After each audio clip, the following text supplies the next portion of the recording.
Bonjour à tous, donc je suis Valil, je ferai mes vidéos à visage caché pour l'instant, parce que voilà, les gens qui me connaissent dans ce milieu savent qui je suis personnellement, mais ceux qui me connaissent dans la vie de tous les jours ne savent pas toujours mes pratiques. Du coup, j'utilise ce procédé simple, enfin que je trouve simple, puisque l'important étant ce qu'on va présenter, mon visage ne compte pas trop. C'est pas très important. En fait, YouTube a rajouté récemment un paramètre qui consiste à mettre une vidéo introductrice de la chaîne. Et c'est vrai que comme ça peut... J'ai trouvé que ça pouvait être effectivement pratique. Donc je rattrape ça avec une toute petite mise en scène, voilà. Ma chaîne sera essentiellement concentrée sur les cartes.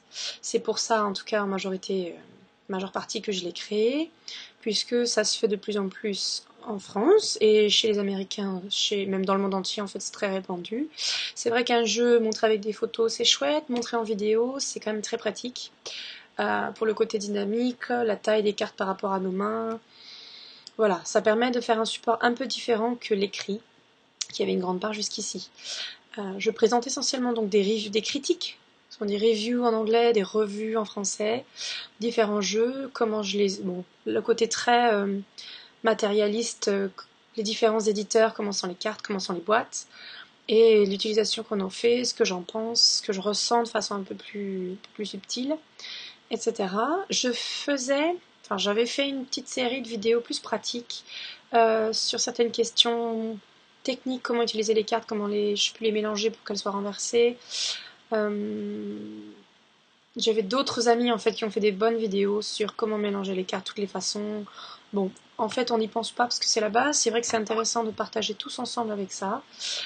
Et surtout j'avais fait quelques exemples de tirage, donc comment analyser un tirage avec des figures qui reviennent régulièrement, ou alors qu'est-ce que j'avais fait d'autre aussi? Je propose parfois, je me suis pas encore vraiment lancée, des tirages publics, ou pour la semaine, pour le mois, parce que j'ai trouvé ça chez les Américains, vous présentez des cartes, ça vous permet de connaître un peu des jeux, de voir quels sont les messages qu'ils peuvent vous délivrer, en vous donnant le contenu du livret, ou en interprétant plus moi-même.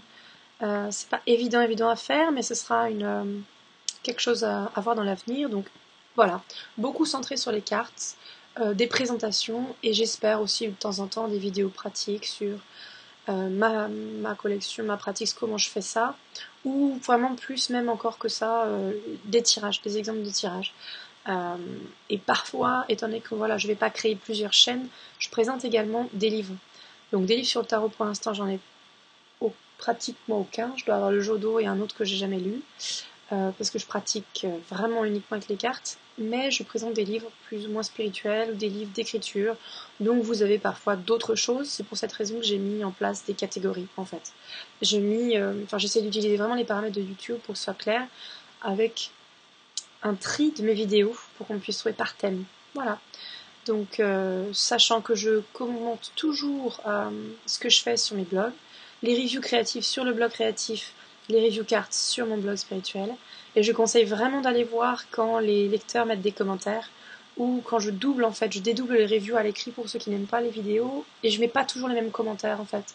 Donc souvent, si vous êtes vraiment curieux, allez voir sur le blog, qui est normalement en lien dans la petite fenêtre YouTube, on a toujours de présentation, on a une petite planète là. Et sinon, je le remets dans chaque review vidéo, en bas dans la case de description. Pour chaque jeu, je remets son lien, son article. Voilà. Si vous avez des questions diverses et variées, n'hésitez pas à me contacter par quelque moyen que ce soit, sur le blog, sur YouTube, je crois qu'on peut, par commentaire. Vous êtes libre. Voilà.